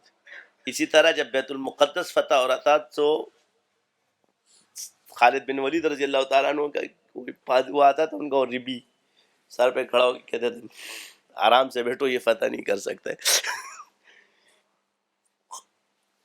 چین سے بیٹھے رہو۔ اب وہ جو بھی آتا تھا، کوئی آگے چہرے بدلتے رہتے تھے، آخر میں خالد بن ولید نے کہا یہ کیا کر رہا ہے؟ پھر ایک کو جب وہ باہر نکلا قلعے سے تو اس کو پکڑ، اس نے کہا ہمارا جو یہ علم کہتے ہیں اس کو جو بندہ فتح کرے گا وہ یہ نہیں ہے۔ کون ہے؟ کہہ رہا ہوں ہماری کتابوں میں اس کی نشانیاں لکھی ہوئی ہیں اور وہ آپ نہیں۔ تو اس نے نشانیاں پوچھی، انہیں جب ساری نشانیاں تو اس پر حضرت خالد بن ولید نے کہا واللہ ہم نے فتح کر لیا اور یہ ہمارا امیر المومنین ہے۔ آپ نے ان کو حضرت امیر خط لکھا، حضرت عمر رضی اللہ تعالیٰ عنہ وہاں سے تشریف لائے تو آپ اونٹ پہ تھے، باری تھی۔ جب آپ وہاں پہنچے تو لوگوں نے کہا کہ حضرت آپ نے سامنے جانا ہے اور آپ خلیفہ وقت، تو ان کا مزاج ایسا ہے لہٰذا آپ لباس اچھا پہن کے چلے گئے۔ تو آپ نے منع نہیں کیا، آپ نے لباس پہن لیا، یہ جائز کا کہتے ہیں، لیکن طبیعت اور مزاج ہے میں نہیں، دل نہیں مانتا۔ دوبارہ آپ نے پرانے کپڑے پہن لیے، پیون لگے ہوئے۔ تو جب آپ کی باری تھی کہ غلام اوپر، تو جس وقت آپ جا رہے تھے یہ اسلام کا، یہ اسلام نے پیش کیا ہے، تم کہتے ہو اسلام، یہ تمہاری شدت پسندی نے جو ہے نا سارا بیڑا غرق کیا ہوا ہے اپنا مسلمان۔ اسلام تو زندہ ہے اور زندہ رہے، یہ ہے کون پیش کرے گا؟ آج آپ کے اندر بھی یہ چیز نہیں ہے کہ نوکروں کو کس طرح سمجھتے ہو اور غلام باتیں کرتے۔ ہم اپنے مسلمان کو غلام کی غلام کی باری ہے، اب کبھی غلام سفر کر رہا ہے، کبھی آقا گئے۔ اب امیر المومنین کی باری ہے کہ وہ اونٹ کو پکڑے گا اور غلام بیٹھے گا۔ یہ ہے اخلاق، یہ ہے وہ چیز کہ اس دور میں اسلام پھیلا جہاد کے ساتھ جو اخلاقیات ہے، جہاد اصل اخلاقیات کا نام ہے. یہ ہم جدا کریں کہ جہاد اسلام اخلاق سے پہلا ہے یا جہاد سے پہلا ہے. یہ تم جدا کیوں کر رہے ہو؟ کس طرح جدا کر لیا آپ لوگوں نے؟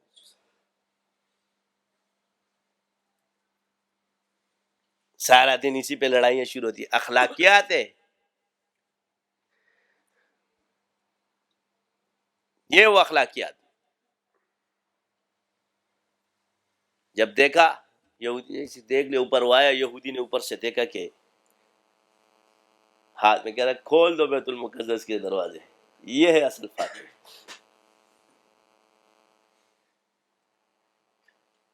کوئی جنگ نہیں ہوئی اس وقت، محاصرہ کوئی تلوار، دروازے کھولے گئے اور آپ کے ہاتھ پہ سب نے دے دیا.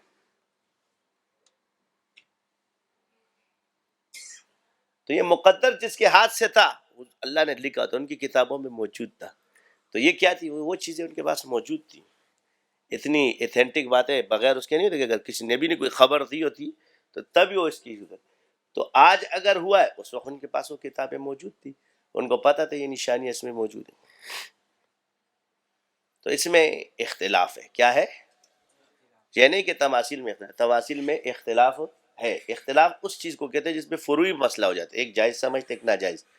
تو جو علماء اس کو جائز سمجھ رہے ہیں تو عکس میں تو اختلاف ہی نہیں ہے. اب تم عکس کو، اب تم گدھے کو گھوڑے کو گدھا بنا دو تو یہ تمہارا مسئلہ ہے. شکل دونوں کی ہے کہ مگر ہے تو نہیں.